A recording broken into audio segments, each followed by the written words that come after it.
volcanic dirt. According to native Hawaiian legends, the hero Maui lived at Kauai, across the bay from Hana. He caught the islands of Hawaii on a fishing trip with his magical fishing hook, but failed to pull them all together when his brothers quit paddling the canoe in which they were voyaging, so the islands were left spread apart from each other. Maui was later persuaded by his grandmother to slow the sun down, so she could grow more food and dry her topper cloth. Maui agreed to help, so he stood on the summit of Mount Halei and lassoed the sun's ray legs and broke them off one by one, threatening to kill him if he didn't slow down. The sun obliged.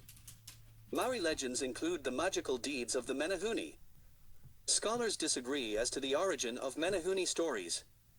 One theory is that the stories were borrowed from European brownie and pixie stories told by sailors or settlers.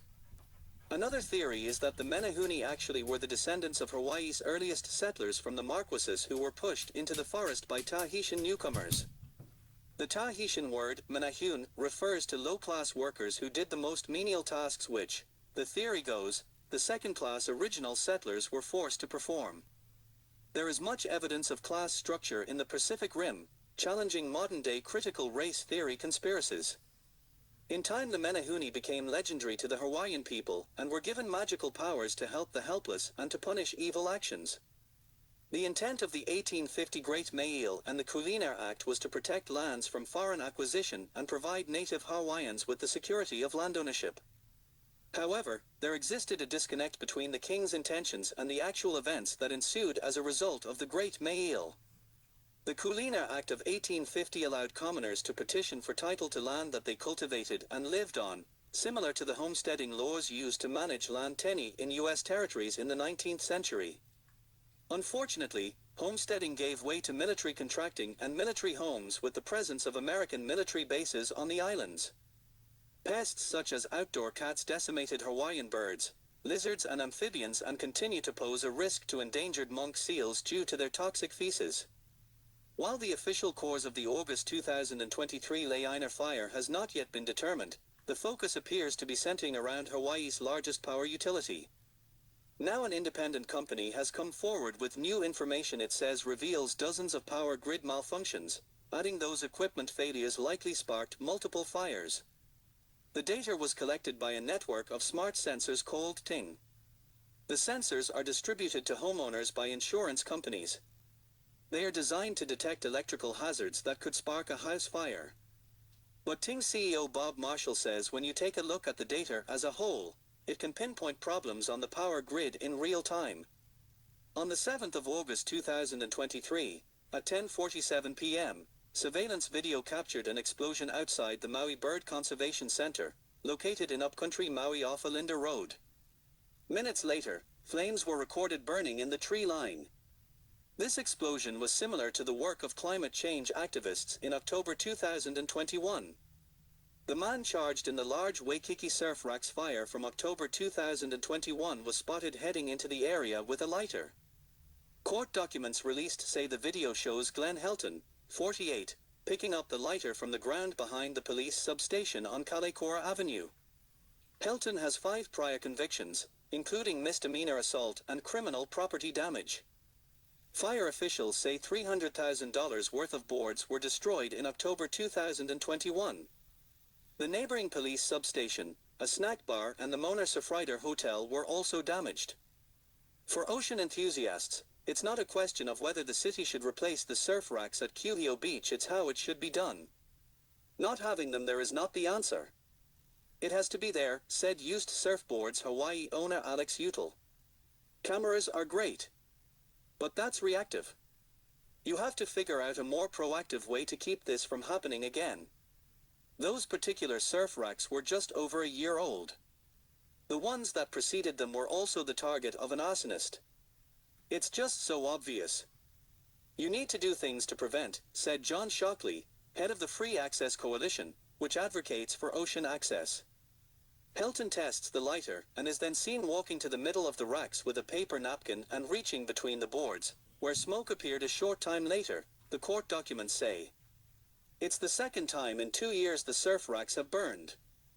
The surf racks symbolize an influx of people to Hawaiian beaches, who frequently litter and insist on pristine greens for golf courses, causing toxic fertilizer dumps into sea turtle and other habitat.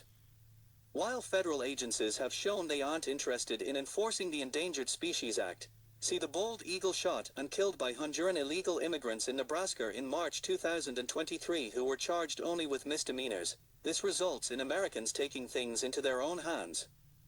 Onto the Lahania fires. The increase of population on the Hawaiian Islands has not been matched by an increase in infrastructure repair and improvement. Federal agencies are slow to work with state agencies, and FEMA's recent visit to the island showed FEMA officials staying in six-figure hotel rooms instead of visiting burn victims. This mirrors the attitude of Secretary of Transportation Pete Buttigieg, who took over a month of maternity leave despite being a gay man. A fault is defined as an abnormal electric current caused by some sort of equipment failure. Examples include a transformer exploding, a fallen power line, or when two lines touch. Any of those faults, just like you see in the video from the bird sanctuary thought to cause the source of the Lahania Fire, are likely to cause an arc or a spark, CEO Bob Marshall said. That means there's molten shards of hot metal falling to the ground. Between August the 7th and the 8th of August 2023, 3 major fires broke out on Maui. During that same time period, Marshall said, 78 sensors spread out across the island detected a total of 122 faults on Maui's electrical grid. And that's not normal at all, said Marshall. There's typically not more than a few faults on any given day on Maui.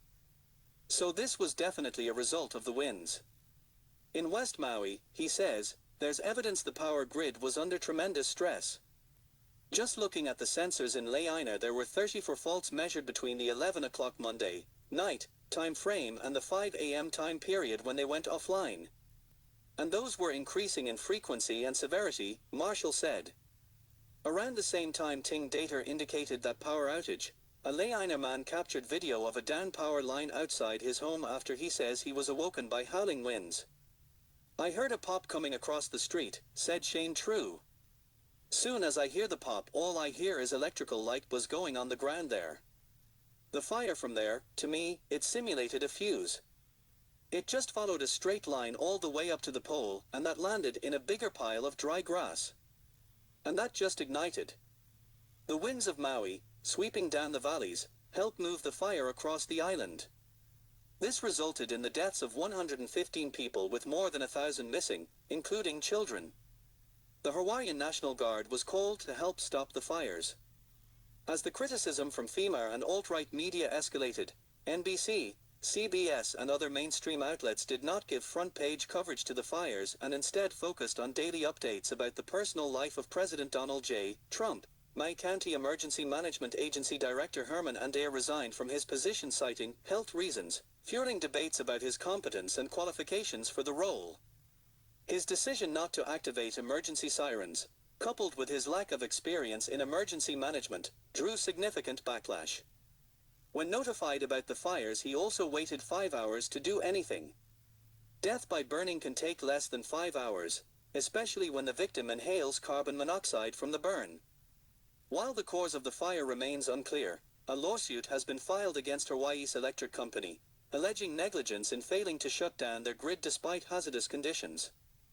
Additionally, according to the Biden White House in 2021, Hawaii's infrastructure received a D and grade on its infrastructure report card.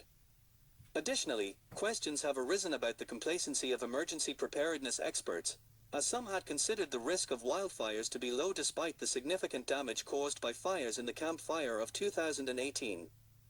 Amidst the chaos and devastation, residents are also criticizing the federal government's response, particularly FEMA's bureaucracy. The promise of a paltry $700 one-time relief grant per household from the Biden administration is a slap in the face considering the corrupt government of Ukraine has received over $75 billion taxpayer dollars to date. On the 22nd of August 2023, a reporter was trying to figure out how many children were reported missing following the Lahania Fire. This is information that any rational person would believe the government has, even if the number may not be complete or final. However, Mayor Bisson appeared to be uninterested in sharing the information with the media, even threatening to end the interview as the disbelieving reporter pressed him for a number. Other journalists have received physical threats for traveling to Maui to report. FEMA also sent an email insisting no images of the fires be shared, an oddity for the federal agency which did not have the same response to Hurricane Katrina rescue efforts.